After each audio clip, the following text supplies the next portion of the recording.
দিনে ২০ থেকে ২৫ হাজার টাকার ম্যাজিক চা বিক্রি করেন বরিশালের দুলাল কাজী।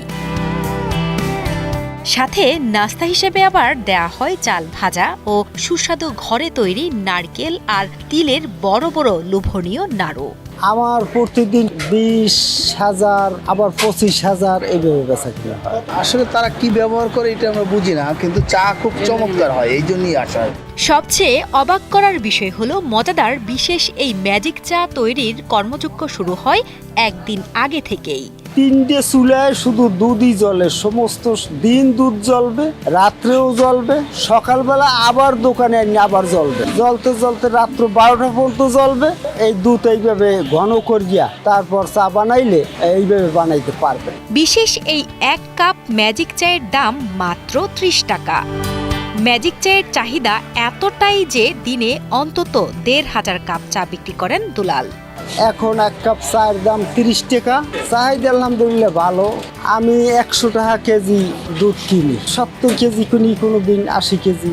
বরিশাল শহরতলির ৬ মাইল বাজারে অবস্থিত দুলাল কাজীর এই চায়ের দোকান। ম্যাজিক চা তৈরিতে কিছু ভিন্ন পন্থা অবলম্বন করেন দুলাল, যা তিনি গোপনে রাখতে চান। এছাড়া চায়ের সঙ্গে চাল ভাজা, বাদাম, তিল ও নারকেলের নাড়ুর প্রতি বাটি বিক্রি করেন ২০ টাকা করে।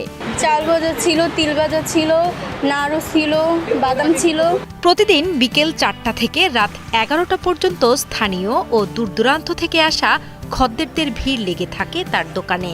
স্বাদ অন্যান্য চার তুলনায় একটু অন্যরকমের, ভালোই লাগে আর কি খাইতে। এটা সবাই মুখে শুনি ম্যাজিক চা মানে অনেক সুন্দর, এটা মানে অনেক মজা লাগে, এর জন্য আসছি। প্রায় ১০ বছর আগে ঢাকা বরিশাল মহাসড়কের পাশে ছোট একটি মুদি দোকান ছিল দুলালের। হঠাৎ একদিন সরকারি উচ্ছেদ অভিযানে ভাঙা পড়ে তার দোকান। তখন বেকার হয়ে পড়েন দুলাল। পরে স্থানীয়দের পরামর্শে ছোট পরিসরে একটি চায়ের দোকান দিয়ে ব্যবসা শুরু করেন তিনি। ম্যাজিক চার নামকরণের পেছনেও রয়েছে ইতিহাস। তার দোকানের চা খেতে আসা চা প্রেমীরাই চায়ের ভিন্ন স্বাদের কারণে ম্যাজিক চা নাম দিয়েছেন বলে জানান দুলাল কাজী। বর্তমানে তার চায়ের দোকানে ৭ থেকে ৮ জন বেকার যুবকের কর্মসংস্থানেরও ব্যবস্থা হয়েছে।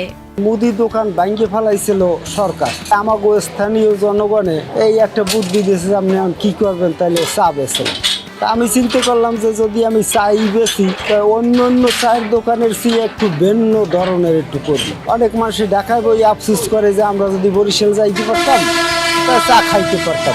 এছাড়া শুধু চাতেই ম্যাজিক না, চায়ের কাপ পরিষ্কার করাতেও দুলালের রয়েছে ম্যাজিক। ক্রেতারা চা পান করার পর জীবাণুমুক্ত করার জন্য প্রতি কাপ স্বচ্ছ পানিতে দিয়ে পরিষ্কার করা হয়। তারপর আবার গরম পানিতে ৩০ মিনিট ধরে কাপগুলো সিদ্ধ করে পুনরায় চায়ের জন্য প্রস্তুত করা হয়। চায়ের কাপটা আধা ঘন্টা সিদ্ধ করা হয়, আর যাতে আপনাকে চা খাওয়ার ভক্তি আসে এই ব্যবস্থাই আমি করি।